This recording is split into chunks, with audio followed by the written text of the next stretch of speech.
اعوذ باللہ من الشیطان الرجیم بسم اللہ الرحمن الرحیم ایاک نعبد و ایاک نستعین السلام علیکم منیش شاکر۔ کیا دولت بھی رزق میں شامل ہے؟ کیا مال و دولت جسے ہم کہتے ہیں، پیسہ کماتے ہیں، کیا یہ بھی رزق میں شامل ہے؟ اسے بھی رزق کہا جائے گا؟ انسان کی تمدنی زندگی کا آغاز میں تبادلہ اشیاء کا نظام تھا۔ جیسے میں نے پہلے عرض کیا، چیزوں کا تبادلہ، جس کے پاس جو چیز ہوتی تھی وہ دوسرے کو دے کر جو دوسری چیز کی اس کو ضرورت ہوتی تھی وہ لے لیتا تھا۔ اس طرح یعنی کہ تبادلہ اشیاء کا نظام تھا، جس کی روح سے ضروریات کی چیزوں کا باہمی تبادلہ ہوتا تھا۔ اس کے بعد انسان نے سکہ ایجاد کیا، جس کی روح سے رزق یعنی کہ ضروریات زندگی، رزق کے معنی ضروریات زندگی، سامان زیست، صرف کھانا پینا نہیں، سب کچھ چیز اس میں شامل ہو جاتی ہے۔ جس کی روح سے رزق چاندی سونے کے عوض خریدا جانے لگا، اس سے مال و دولت حصول رزق کا ذریعہ بن گئے، یعنی کہ یہ بھی حصول رزق کا ذریعہ بن گئے، یعنی کہ یہ بھی ایک طرح سے رزق میں شامل ہو گئے، سونے چاندی کے عوض خرید جب یعنی مال و دولت۔ اور اسی سے وہ ساری پیچیدگیاں پیدا ہوئیں کہ جنہیں جس قدر حل کرنے کی کوشش کی جاتی ہے وہ پیچیدہ سے پیچیدہ تر ہوتی چلی جاتی ہے۔ رزق کی اصطلاح میں مال و دولت بھی شامل ہو گئے، اور اکتساب رزق کے معنی زمین سے فصل پیدا کرنا ہی نہ رہے، صرف اتنا ہی نہیں رہے بلکہ اس کے معنی دولت کمانا بھی ہو گئے۔ حتیٰ کہ اب نوبت یہاں تک پہنچ چکی ہے کہ زمین سے رزق حاصل کرنے کا تصور پس پشت جا پڑا ہے، اور مال و دولت کمانے کے تصور نے اولین اور بلند ترین جگہ لے لی ہے۔ پیسہ آنا چاہیے بندے کے پاس، یہ ایک طرح سے معنی زیست جو لینا ہے اس کی کنجی چابی کی سمجھیں اس کو، مال و دولت کو۔ وہ آپ کے پاس اگر پیسے ہیں جو چاہیں آپ خرید لیں۔ اب امارت اور غربت کا پیمانہ روپیہ پیسہ قرار پا گیا ہے، اور یہی محنت کا معاوضہ مقرر کرنے کا معیار بن گیا ہے۔ یہی سیدھی سی بات ہے۔ چنانچہ اب اکتساب رزق کی صلاحیت سے مفہوم ہوتا ہے روپیہ کمانے کی صلاحیت اور استعداد یعنی کہ یہی صلاحیت روپیہ کمانے کی، جو اکتساب رزق کو کتنا کما رہا ہے، کتنا اس پر اللہ کا فضل ہے، کتنے پیسے ہیں، کتنا بینک بیلنس ہے اس کے پاس۔ اس صلاحیت میں انسان کی عقل و فکر، علم و تجربہ، اقتصادی مہرہ بازیوں کی مہارت، اور سب سے آخر محنت سب شامل ہوتے ہیں۔ دیکھیے پہلے میں جو قرآن کی بات ہے تمہارے لیے وہی ہے جس کے لیے انسان نے محنت کی، محنت کو اولین حیثیت حاصل تھی۔ یہاں تھوڑی سی بات اور ہو گئی کہ انسان کی عقل و فکر بھی، علم بھی، اور تجربہ بھی، اور اقتصادی مہرہ بازیاں، چلاکیاں، تیزیاں، ہاں جی، کاروبار میں جسے ہم بولتے ہیں اولا ہے کا، اس سے فائدہ اٹھانا، وہ چیز کا عمل دخل بہت ہو گیا، وہ بھی محنت میں شامل ہوگی چیز۔ بلکہ بس اوقات محنت کا اس میں دخل ہی نہیں ہوتا۔ سرمایہ اس کے استعمال کی شاطرانہ چالیں، سرمایہ اس کا اپنا سرمایہ، اور اس کے استعمال کی شاطرانہ چالیں، کئیوں کو استعمال کرنے کا ہی نہیں پتہ ہوتا۔ میرے جیسے لوگوں کو پیسہ اگر آ بھی گیا پاس تو اس کو آگے استعمال کیسے کرنا ہے، کئی لوگ بڑے ماہر ہوتے ہیں، اسی پیسے کو آگے اس طرح استعمال کرتے ہیں، اس طرح کی اسکیموں میں لگاتے ہیں کہ ان کی دولت بڑھتی چلی جاتی ہے۔ سرمایہ اور اس کے استعمال کی شاطرانہ چالیں دولت کمانے کا اولین ذریعہ قرار پا جاتی ہیں۔ اب اکتساب رزق کا اولین مفہوم دولت کمانا ہوتا ہے۔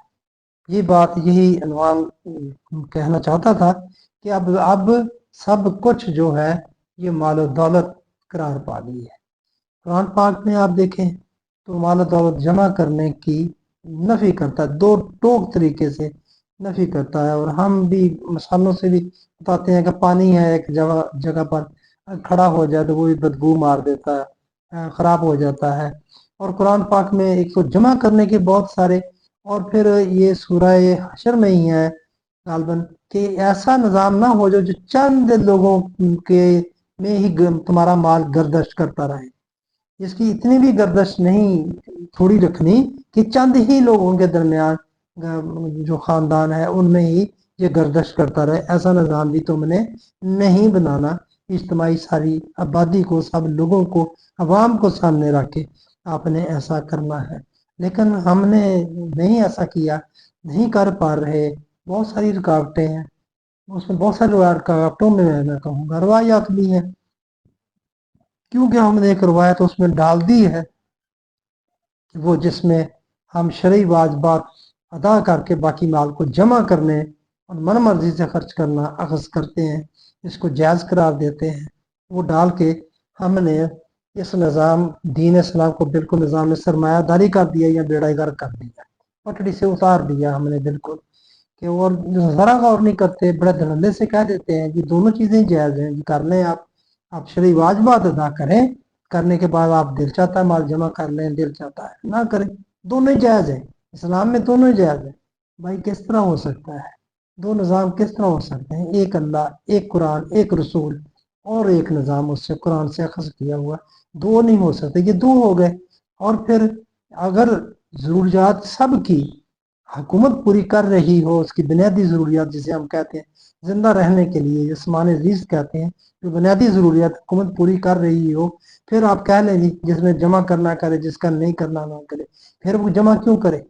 یہ تو سزا ہونی چاہیے کہ کیوں جمع کرے. ہاں جی، پھر تو اس کا جب پورا ہو رہا ہے تو کیوں نہیں بنتا کوئی اس کو جمع کرنے کی. لیکن نہیں، ہمارا معاملہ بڑا عجیب ہے. میں تو بڑا حیران ہوتا ہوں ان چیزوں پر کہ ہم اس پر ذرا بھی غور نہیں کرتے. ہر طرح کی دلیلیں ڈھونڈ لیتے ہیں. ہم نے ایک اسلام ہے قرآن کا، دوسرا ہم نے ساتھ ہی اس کے پیدا کر دیا روایات کا. وہ پیرلل چل رہے ہیں، ایک ادھر سے لے لیتے ہیں بات، نہیں تو ادھر سے مل جاتی ہے. وہ بھی کہتے ہیں کہ رسول کی زندگی بھی دین کی زندگی تھی نا، تو اس بالکل دین کی زندگی تھی. لیکن اس کو کس طرح روایات کے ذریعے ہم نے لائے. میں کئی ساری روایات آپ کے سامنے بیان کر چکا ہوں. یہی آپ نے لینے جو میں نے عرض کیا ہے کہ مال و دولت کے شرعی واجبات ادا کر کے باقی مال کو جمع کرنا بھی جائز، جمع نہ کرنا بھی جائز. دونوں اسلام میں جائز ہیں. ٹھیک ہے نا؟ اور میں کیا کہوں، یہی کہوں گا نا، اسلام میں جائز ہے. مگر نبی نے ایسا نہیں کیا. خود نبی کی طرف سے ہم نے بات بنا دی کہ یہ جائز ہے. ٹھیک ہے، نبی نے کہہ دیا. وہ سورۃ توبہ کی وہ 2 آیات آئیں تو صحابہ پر وہ گراں گزری. یہ بھی کتنا بڑا الزام صحابہ کرام پر اللہ کی آئی ہوئی یاد پر ان پر گراں گزرتی تھی، وہ مال و دولت کے حوالے سے.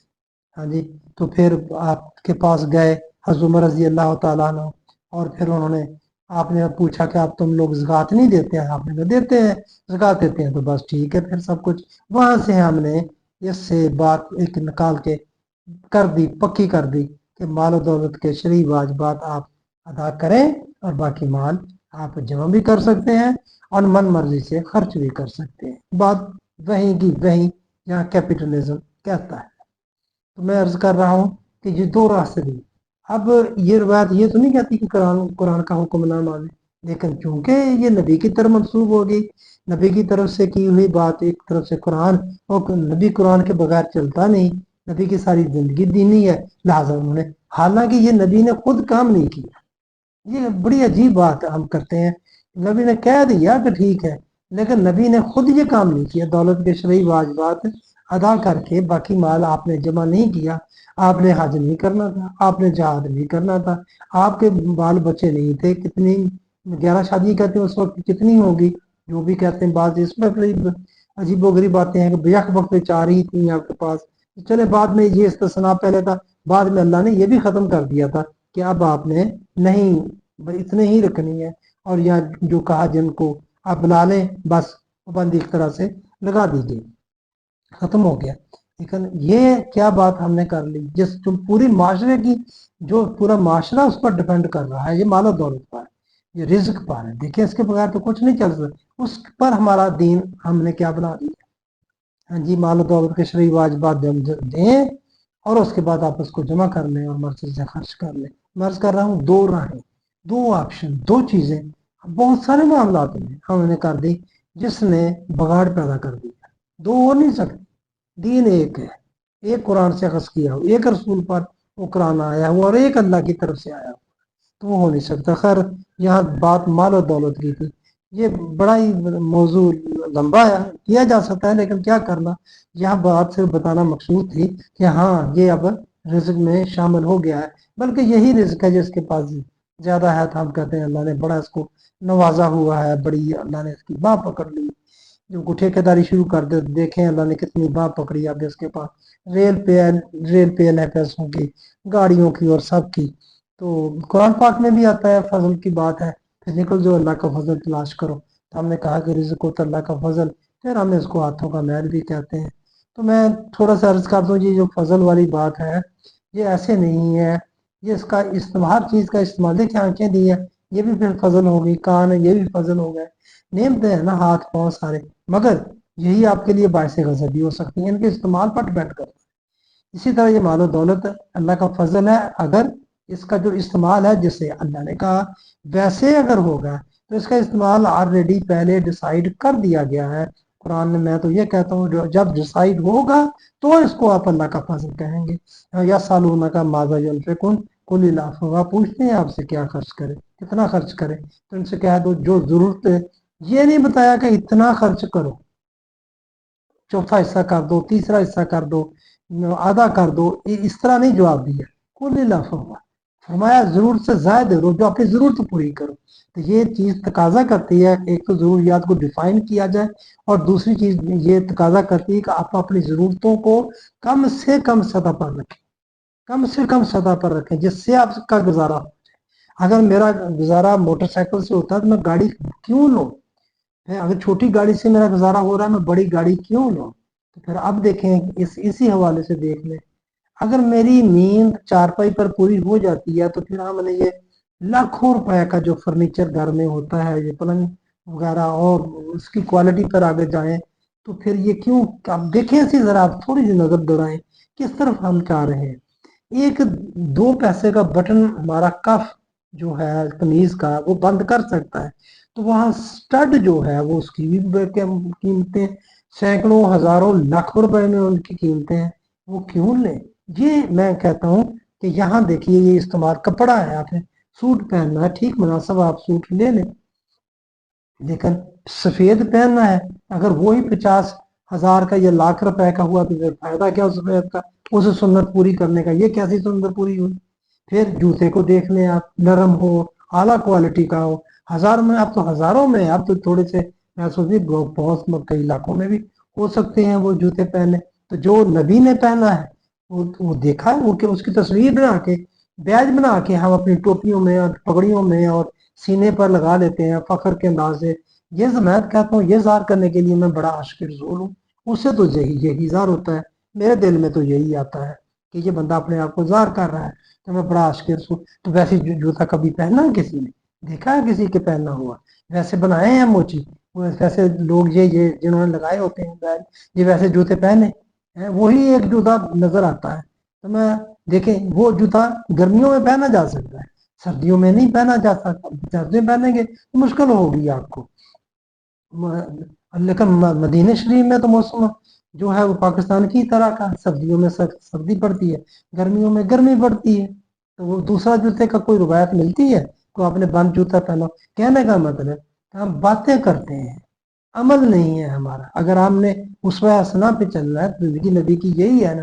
نبی نے تو پیسے شرعی واجبات ادا کر کے دولت کے جمع نہیں کی, مال و دولت جمع نہیں کیا ہے, تو ہم کیوں کرتے ہیں, پھر کیا اطاعت کرتے ہیں رسول کی. جس نے رسول کی اطاعت کی در حقیقت اس نے اللہ کی اطاعت کی, اور اسوہ حسنہ والی ہے.